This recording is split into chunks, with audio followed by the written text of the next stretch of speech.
नमस्कार बच्चों, आज हम करेंगे प्रिंसिपल ऑफ डायरेक्टिंग, निर्देशन के सिद्धांत।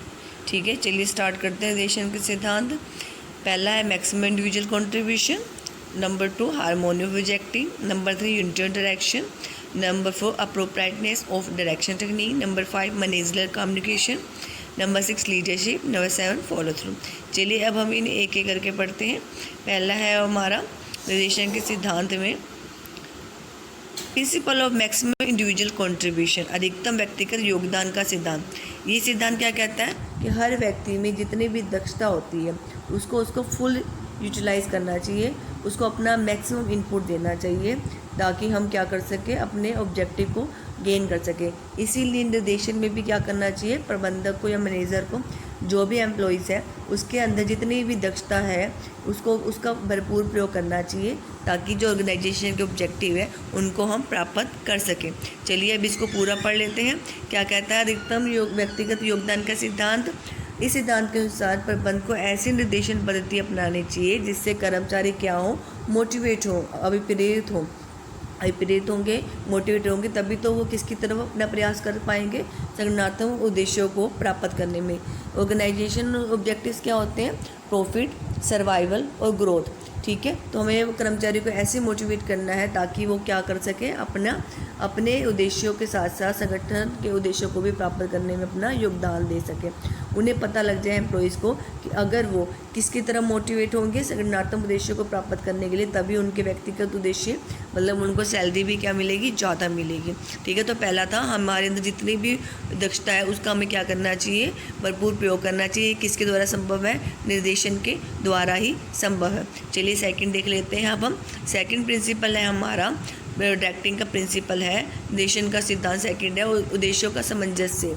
यह सामंजस्य क्या कहता है कि संगठनात्मक के उद्देश्य अलग होते हैं और कर्मचारी के उद्देश्य क्या होते हैं, अलग होते हैं। जैसे हमने फर्स्ट में बात करी तो उनके बीच में क्या लाना चाहिए, कोऑर्डिनेशन लेके आना चाहिए। उन दोनों को एक दूसरे को पूरक समझना चाहिए। मैनेजर और एम्प्लॉय को एक दूसरे का पूरक समझना चाहिए, ना कि एक दूसरे के साथ संघर्ष करना चाहिए। चलिए अब इसको पूरा पढ़ लेते हैं। ठीक है, वो कहता है कि कर्मचारी क्या चाहते हैं, कर्मचारी चाहते हैं उन्हें अधिक वेतन मिले। संगठन क्या चाहता है कि मेरे प्रॉफिट क्या हो, मैक्सिमाइज हो। ठीक है, और मेरा मार्केट के अंदर क्या हो, शेयर बढ़े। ठीक है, तो हम क्या कर सकते हैं, इन दोनों के अंतरों में जो इन दोनों के उद्देश्यों में अंतर है, डिफरेंस है, उसको हम क्या कर सकते हैं, डायरेक्शन की मदद से, निर्देशन की मदद से इन दोनों के उद्देश्यों के अंतर को क्या कर सकते हैं, कम कर सकते हैं, ताकि दोनों एक दूसरे का पूरक समझे, कंप्लीमेंट्री समझे। तो ये क्या कहता है, इस सिद्धांत के अनुसार संगठनात्मक उद्देश्य और व्यक्तिगत उद्देश्य अलग अलग होते हैं, उनमें पूरा सामंजस्य बनाना चाहिए। कर्मचारी चाहते हैं कि हम परिश्रम करके तरक्की और अधिक वेजेस कमा सकें। संगठन क्या चाहता है कि मेरा प्रॉफिट मैक्सिमाइज हो और मार्केट के अंदर मेरे शेयर क्या हो, बढ़े। ठीक है, इस कारण इन दोनों के उद्देश्यों में अलग अलग होने के कारण टकराव पैदा होता है, संघर्ष की स्थिति पैदा हो जाती है। तो प्रबंध मैनेजमेंट को चाहिए कि निर्देशन के द्वारा, डायरेक्शन के द्वारा कि उन एम्प्लॉयज़ को समझाया जाए कि हम एक दूसरे के पूरक है, ना कि एक दूसरे के विरोधी हैं। तो सेकंड था हमारा principle of harmony of objectives. Third देखेंगे हम, प्रिंसिपल देखेंगे निर्देशन के सिद्धांत का, आदेश की एकता सिद्धांत। बच्चों अब ये फ्यूल के सिद्धांत में भी पढ़ चुके हो। ठीक है, मैनेजमेंट के सिद्धांत करे थे हमने, फ्यूल की इसमें पढ़ा था आदेश की एकता। तो क्या कहता है, इसमें भी डायरेक्शन के सिद्धांत में भी कहता है कि जो अधीनस्थ को निर्देश देते समय जो भी वरिष्ठ है, सीनियर है, अधिकारी हैं, अथॉरिटीज हैं, उन्हें इस आदेश का पालन करना चाहिए। इस आदेश का यूनिटी ऑफ कमांड का कि मतलब कर्मचारी को एक समय पर एक ही व्यक्ति से आदेश मिलने चाहिए। अगर उसे दो व्यक्ति से निर्देश मिलेंगे तो वो कंफ्यूज हो जाएगा कि मुझे सबसे पहले किसका काम करना है, वो अपना बेस्ट एफर्ट नहीं दे पाएगा।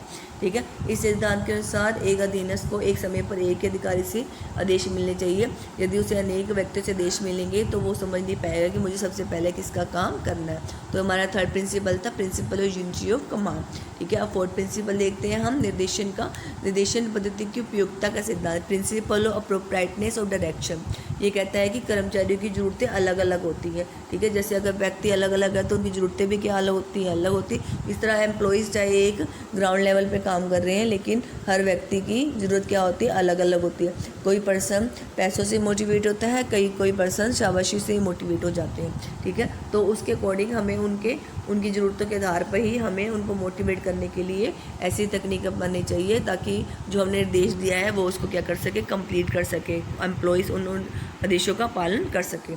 ठीक है, तो अब देखते हैं इसमें क्या लिखा है। इस विधि के अनुसार उपयुक्त निर्देशन विधियों का प्रयोग किया जाना चाहिए। जो भी जिस पर्सन से को हम मोटिवेट कर सकते हैं निर्देश देने के लिए, वैसी ही तकनीक का यूज़ करना चाहिए। ठीक है, तो उस तरीके से हम अपना उनसे काम करवा सकते हैं, उनको अच्छी तरह से मोटिवेट करके उनकी साइकोलॉजी को समझकर हमें उसके अकॉर्डिंग ही उन्हें मोटिवेट करना, उन्हें निर्देश देने, ताकि वो संगठनात्मक उद्देश्यों को प्राप्त करने में हमारी हेल्प कर सके। ठीक है, तो नेक्स्ट प्रिंसिपल देखते हैं हम, 5th principle of managerial communication. ठीक है, ये क्या कहता है कि संगठन के जो स्तर होते हैं, 3 स्तर पढ़े थे ना हमने। ठीक है, उन सब के बीच में क्या होना चाहिए, अच्छी तरह से कम्युनिकेशन होना चाहिए। कम्युनिकेशन 2 तरीके से हो सकता है, फॉर्मल और इनफॉर्मल। ठीक है, फॉर्मल में क्या होगा, पेपर वर्क या जो भी ऑर्गेनाइजेशन में कहा गया है, पेपर के थ्रू हमें एक दूसरे को इन्फॉर्म करना है। ठीक है, सजेशन या शिकायतें भेजनी है, निर्देश देने पेपर के थ्रू या ईमेल के थ्रू। ठीक है, जैसा भी वो संगठन में चलता है। अनौपचारिक में क्या होता है, अगर वो आपका मित्र है, फ्रेंड है, ठीक है, रिलेशन में है, तो आप उससे क्या कर सकते हो, संगठन में वो आपका मैनेजर हो सकता है, लेकिन हो सकता है कि बाहर, संगठन से बाहर वो आपका मित्र हो, तो आप वहाँ पे भी अपनी बात को कह सकते हो। तो वो अनौपचारिक तरह से क्या होगा, संप्रेषण हो गया। चलिए अब पढ़ते हैं इसको पूरे तरीके से। ठीक है, क्या क्या कहता है कि संदेशवान क्या होता है, अपनी सूचना, सुझाव, प्रतिक्रिया, शिकायतों से मुक्त प्रवाह को सुनिश्चित करना है, ताकि कोई भी बिना डरे अपनी शिकायतों को आगे कह सके।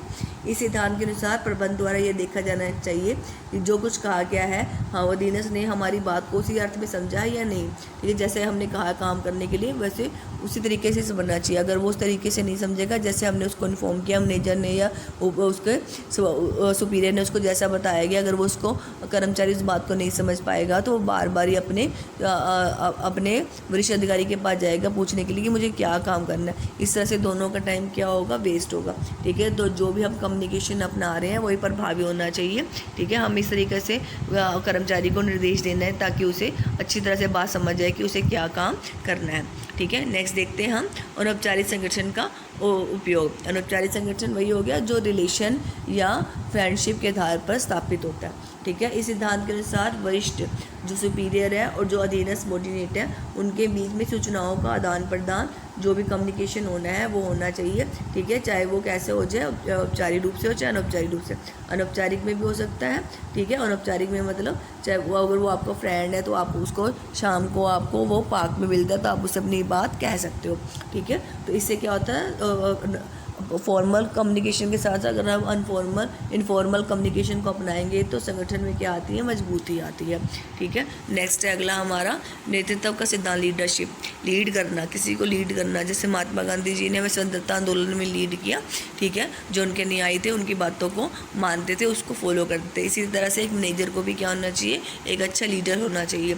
ठीक है, तो प्रबंधकों को देते समय एक अच्छा लीडरशिप का प्रयोग करना चाहिए, जिससे क्या हो, जो सबॉर्डिनेट है उनके अंदर सकारात्मक रूप से वो प्रभावित हो और वो पॉजिटिवली हमारे उद्देश्यों को पूरा करने में हमारी हेल्प कर सके। ठीक है, अब इसे पूरा पढ़ लेते हैं। इस सिद्धांत के अनुसार अधीनस्थों का निर्देशन करते समय प्रबंधकों को अच्छा नेतृत्व प्रदान करना चाहिए, इससे जो हमारे सबॉर्डिनेट हैं वो मैनेजर के प्रभाव में आएंगे और जैसे मैनेजमेंट कहेगी वैसे ही वो उस काम को करेंगे। तो ये हमारा प्रिंसिपल ऑफ लीडरशिप। ठीक है, 8 तो लास्ट हमारा प्रिंसिपल है निर्देशन का लगातार अनुसरण का सिद्धांत। अब ये नहीं कि हमने उसे काम बता दिया अपने एम्प्लॉयज़ को, सुपीरियर ने सबॉर्डिनेट को या मैनेजर ने अपने नीचे वाले को काम बता दिया, उसका काम वही ख़त्म हो जाएगा। नहीं, उसका काम ख़त्म नहीं होगा, उसे बार बार देखना है कि जो मैंने निर्देश दिया उसे उस तरीके से वो फॉलो कर रहा है या नहीं। अगर उसे लगता है कि ये मेरी बात को समझ नहीं पा रहा तो उसे उस समय उसे तत्काल उसे क्या करे, गाइड करे, मोटिवेट करे। ठीक है, उसको मोटिवेट करे, उसको वहाँ मोड़े कि संगठन के उद्देश्य को प्राप्त करने में हमारी हेल्प कर सके। तो ये क्या कहता है, संगठन में हमें क्या करना चाहिए, फॉलोअप भी करना चाहिए, ताकि हमें पता चले कि जो हमारे निर्देश है वो फॉलो हो रहे हैं या नहीं हो रहे। अगर नहीं होंगे तो हमें उनका बिल्कुल स्ट्रिक्टली उसका पालन करवाना पड़ेगा, ताकि जो हमारे संगठन के उद्देश्य हैं उसके अनुसार ही हमारे एम्प्लॉयज़ क्या कर सके। चलिए देखते हैं क्या कहता है ये प्रिंसिपल।